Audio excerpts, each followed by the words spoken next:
Welcome back to decode the book, जहां हम books को सिर्फ रीड नहीं करते बल्कि उन्हें रियल लाइफ के सिंपल वर्ड्स में समझते हैं।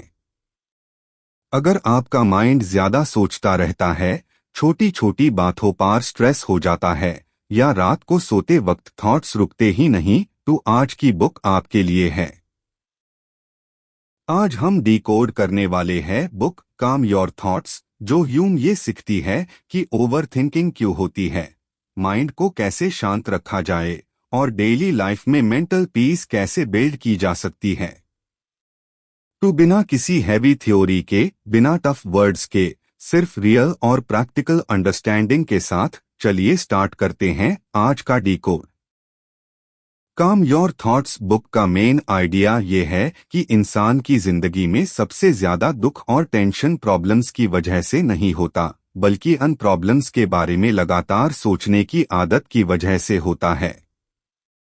ऑथर ये समझता है कि ह्यूमन माइंड नेचुरली ऐसा डिजाइन हुआ है कि वो फ्यूचर के बारे में प्लान करे, पास्ट से सीखे और डेंजर को पहचाने, लेकिन आज की मॉडर्न लाइफ में यही माइंड ओवर एक्टिव हो गया है। हर छोटी बात पर माइंड वर्स्ट केस सिनारियो बनाना शुरू कर देता है। जैसे अगर किसी ने मैसेज का रिप्लाई लेट कर दिया, तो माइंड तुरंत अस्यूम कर लेता है कि शायद वो इग्नोर कर रहा है या कुछ गलत हो गया है। ये अजम्पशंस रियलिटी से ज्यादा इमेजिनेशन पर बेस्ड होती है, लेकिन फिर भी बॉडी और इमोशंस पर उनका इफेक्ट बिल्कुल रियल होता है। हार्ट फास्ट बीट करने लगता है, बॉडी टेंस हो जाती है और मूड खराब हो जाता है। बताती है कि ओवर थिंकिंग कोई इंटेलिजेंस का साइन नहीं है। बहुत लोग ये समझते हैं कि जो ज्यादा सोचता है वो ज्यादा स्मार्ट होता है, लेकिन ऑथर के अकॉर्डिंग ओवर थिंकिंग एक मेंटल हैबिट है जो रिपीट होने से स्ट्रांग होती जाती है। जब हम एक हाई थॉट को बार बार रिपीट करते हैं, तो ब्रेन उस पैटर्न को स्ट्रांग बना लेता है और धीरे धीरे वही पैटर्न ऑटोमेटिक बन जाता है। इस स्टेज पर हम कॉन्शियसली डिसाइड भी नहीं करते कि सोचना है, माइंड अपने आप चालू हो जाता है। इसी वजह से लोग रात को सोने से पहले सबसे ज्यादा ओवरथिंक करते हैं, क्योंकि उस टाइम डिस्ट्रैक्शंस कम होती है और माइंड को फ्री स्पेस मिल जाता है।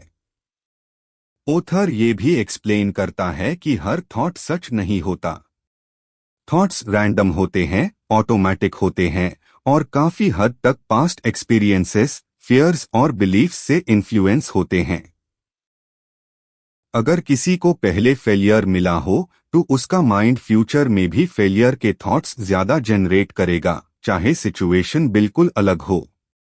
प्रॉब्लम तब होती है जब हम हर थॉट को सीरियसली लेने लगते हैं और उसके साथ इमोशनली अटैच हो जाते हैं। बुक का एक बहुत इंपॉर्टेंट मैसेज ये है कि आप अपने थॉट्स नहीं है, आप वो अवेयरनेस है जो थॉट्स को नोटिस करती है। जब ये अंडरस्टैंडिंग धीरे धीरे डेवलप होती है, तो थॉट्स का इमोशनल इम्पैक्ट कम होने लगता है।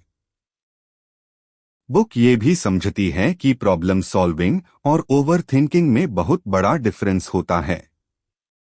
प्रॉब्लम सॉल्विंग का मतलब होता है सिचुएशन को ऑब्जेक्टिवली देखना, सॉल्यूशन निकलना और एक्शन लेना। ओवर थिंकिंग में हम एक्शन नहीं लेते, बस पॉसिबिलिटीज पर पॉसिबिलिटीज इमेजिन करते रहते हैं।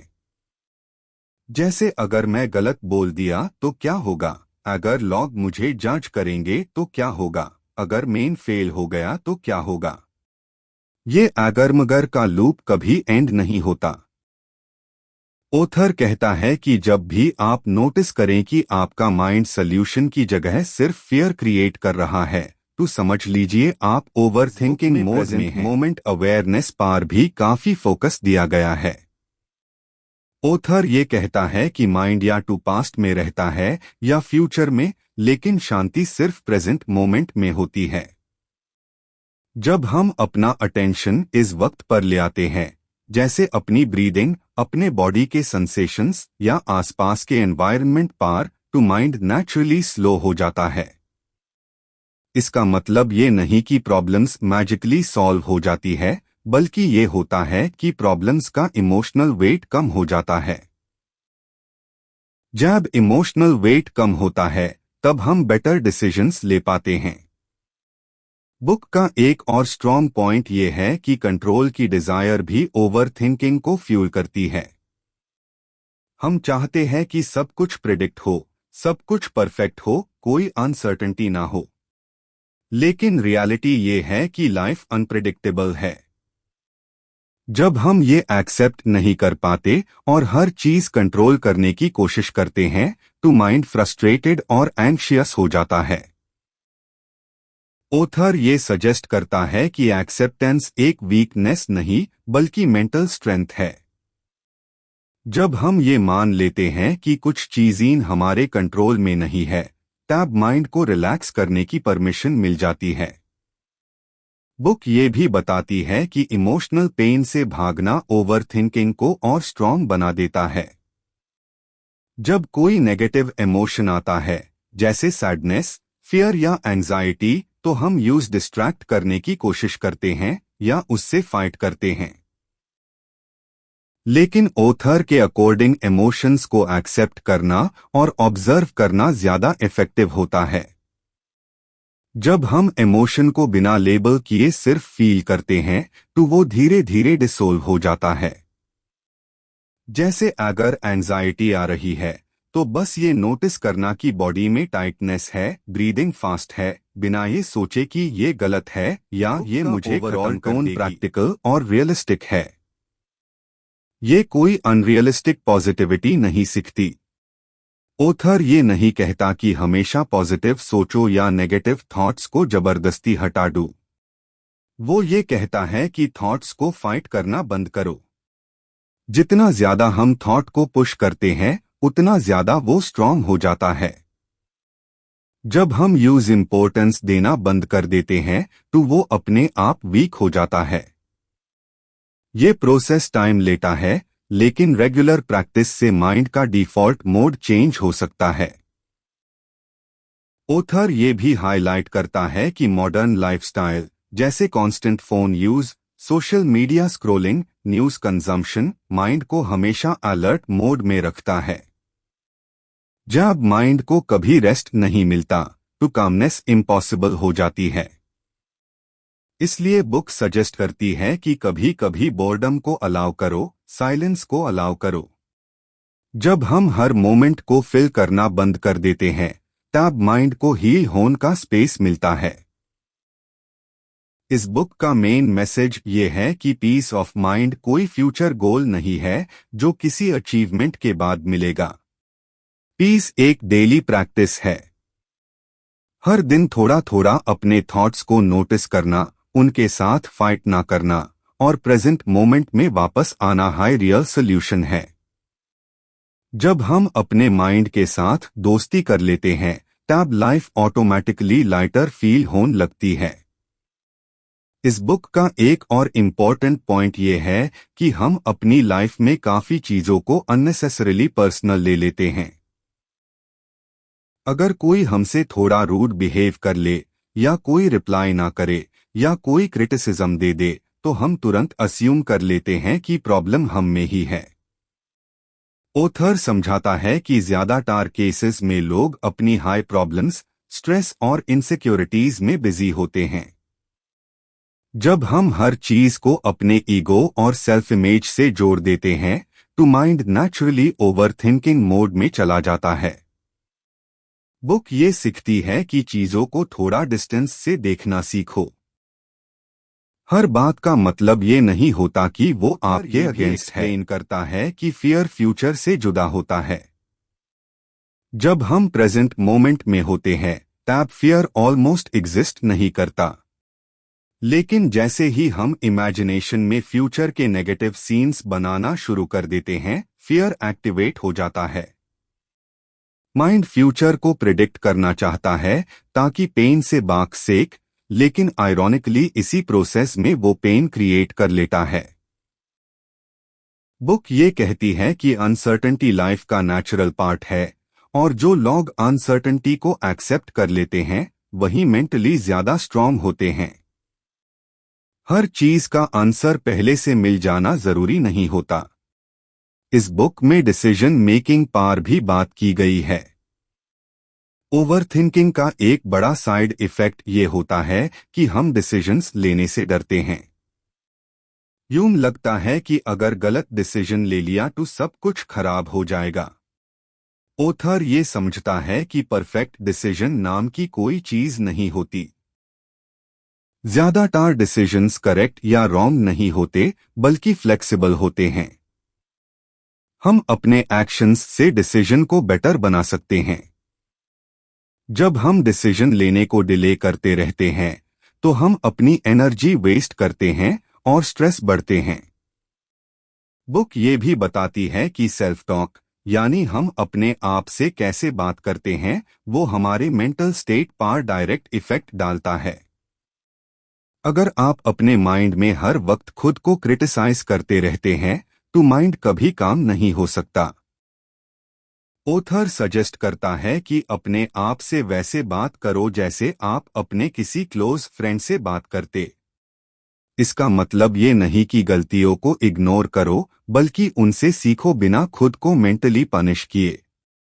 जब सेल्फ कंपैशन बढ़ता है तो ओवर थिंकिंग नेचुरली कम होने लगती है। मैसेज ये भी है कि हैप्पीनेस का मतलब हमेशा एक्साइटेड या मोटिवेटेड फील करना नहीं होता।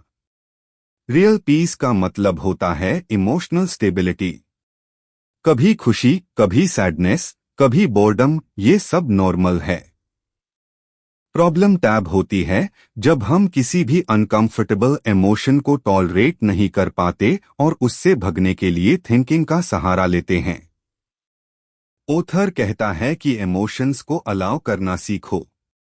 जब हम किसी इमोशन को जगह देते हैं तो वो ज्यादा देर तक नहीं टिकता। ऑथर ये भी बताता है कि बॉडी और माइंड कनेक्टेड होते हैं।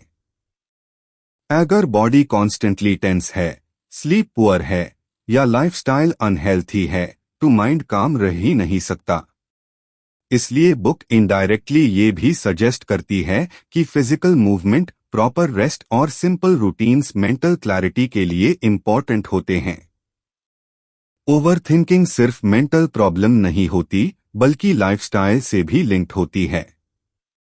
इस बुक का एक रियलिस्टिक पॉइंट ये है कि थॉट्स को कंप्लीटली स्टॉप करना इम्पॉसिबल है। जो लोग ये ट्राई करते हैं वो और ज्यादा फ्रस्ट्रेट हो जाते हैं। गोल ये नहीं है कि थॉट्स ना आइए, गोल ये है कि थॉट्स आइए और चले जाए बिना आपको डिस्टर्ब किए। जैसे बैकग्राउंड नॉइज होती है, वैसे हाई थॉट्स बैकग्राउंड में रह सकती है जब आप अपनी लाइफ जीते रहते हैं। जब हम थॉट्स को सेंटर स्टेज देना बंद कर देते हैं तब हाई कामनेस आती है। बुक ये भी क्लियरली बताती है कि चेंज एक दिन में नहीं होता। ओवरथिंकिंग सालों में डेवलप होती है, इसलिए उससे ब्रेक करने में टाइम लगता है। कुछ दिन आपको लगेगा कि माइंड काफी काम है और कुछ दिन फिर से वही पुराने पैटर्न्स एक्टिव हो जाएंगे। ऑथर ये रियश्योर करता है कि ये नॉर्मल है। इम्पोर्टेंट ये नहीं है कि माइंड कभी भटके ही ना, बल्कि ये है कि आप कितनी जल्दी नोटिस करके वापस प्रेजेंट मोमेंट में आ जाते हैं। मैसेज ये है कि आपकी लाइफ का एक्सपीरियंस आपके थॉट्स से नहीं, बल्कि आपकी अवेयरनेस से डिसाइड होता है। जब आप अवेयरनेस के साथ जीना शुरू कर देते हैं तब थॉट्स सिर्फ टूल्स बन जाते हैं, मास्टर्स नहीं। आप अपनी एनर्जी उस जगह इन्वेस्ट करते हैं जहां रियल एक्शन पॉसिबल होता है, ना कि इमेजिनेशन के फियर में। धीरे धीरे लाइफ ज्यादा सिंपल, क्लियर और मैनेजेबल लगने लगती है। ओवरऑल काम योर थॉट्स ये सीखती है कि पीस कोई बाहर से मिलने वाली चीज नहीं है। ये किसी अचीवमेंट, रिलेशनशिप या सक्सेस के बाद गारंटी नहीं होती। पीस टैब आती है जब हम अपने माइंड के अननेसेसरी ड्रामा को पहचानकर उसमें इन्वॉल्व होना बंद कर देते हैं। जब हम ये एक्सेप्ट कर लेते हैं कि हर थॉट को फॉलो करना जरूरी नहीं, तभी असली फ्रीडम मिलती है। ये बुक रीडर को ये कॉन्फिडेंस देती है कि कामनेस पॉसिबल है, चाहे लाइफ केओटिक हाई क्यों ना हो, बस अप्रोच चेंज करने की जरूरत होती है। तो ये था काम योर थॉट्स का कंप्लीट डीकोड। इस बुक का सिंपल मैसेज यही है कि प्रॉब्लम्स लाइफ का पार्ट है, लेकिन उनके बारे में ओवरथिंक करना ऑप्शनल है। थॉट्स आना नॉर्मल है, लेकिन उनके कंट्रोल में जीना जरूरी नहीं। अगर आप इस बुक से एक भी आइडिया अपनी लाइफ में अप्लाई कर पाए तो समझिए डीकोड सक्सेसफुल रहा। अगर आपको ये एक्सप्लेनेशन हेल्पफुल लगा तो डीकोड द बुक को फॉलो सब्सक्राइब करना मत भूलिए, क्योंकि यहाँ हम हर बुक को सिंपल, प्रैक्टिकल और रियल लाइफ के लिए डीकोड करते हैं। मिलते हैं नेक्स्ट वीडियो में नेक्स्ट बुक के साथ। तब तक याद रखिए, काम mind is not a gift, it's a skill.